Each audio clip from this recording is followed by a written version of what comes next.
how's it going? And today we're just doing something really super quick and super fun. I'm trying to go back through a lot of the older LightWave stuff and just kind of get back to basics on some stuff. There's just so much to know and learn, and half the time I forget certain things. But anyway, to do this, we're just going to go into Model.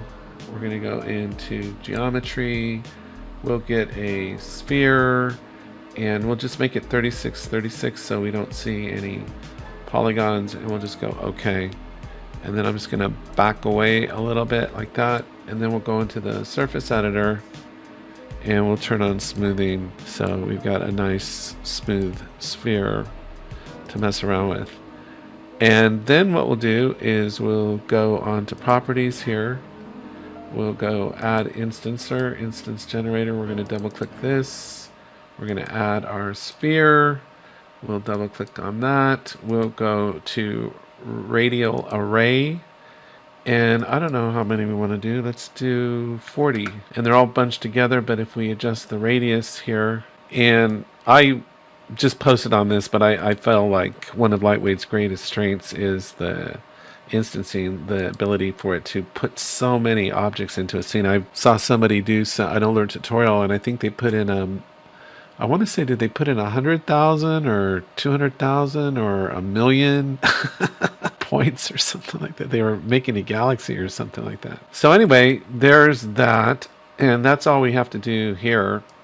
And I can just go ahead and match my camera perspective. And to make this look more interesting, I suppose I could rotate this whole thing.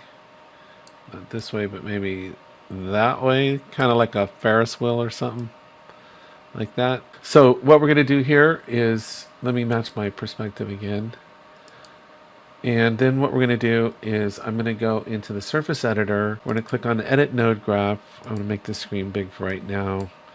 I'm just going to search for the spot info node right here. Instance info right there. Double click it, I guess. We're also going to look for, before I pull off of that, I'm going to get a gradient here.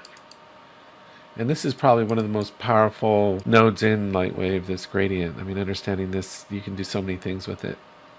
So what we're going to do is we're going to put the fixed random into input, and then we're simply just going to put color into color. And then we're going to double click on here, and here's where there's no really right or wrong, and you can kind of go crazy if you want. Just going to add a keyframe, and we are just going to start adding colors. So, and you can, if you don't want to have a gradient between the colors, you can just set it to stepped like that.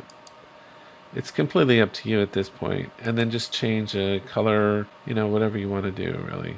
And we're just going to add some keyframes and just pick a few colors here real fast.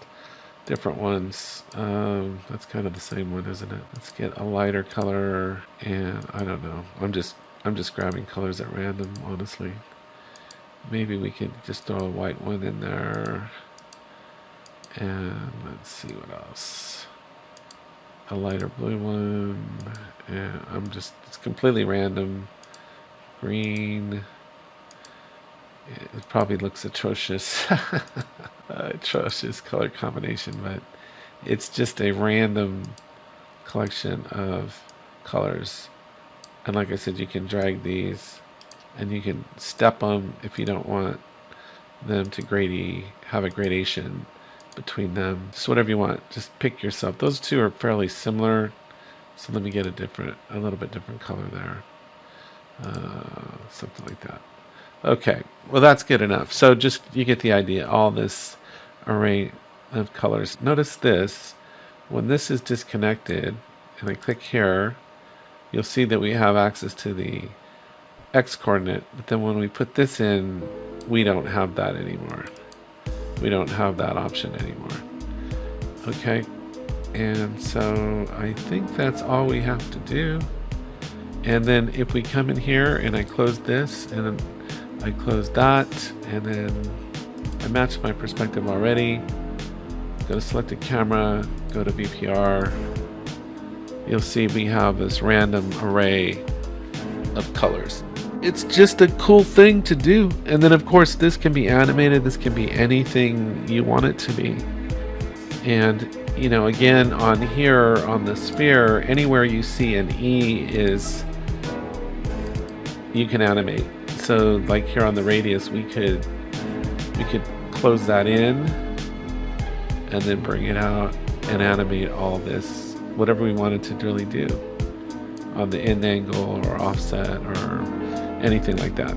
So that's all I had for today. Just something real easy to do and a way to really create some kind of cool different scenes of all different kinds of surreal imagery or whatever you wanted to do. So anyway, that's all I had for today. Take care, and I'll talk to you next time.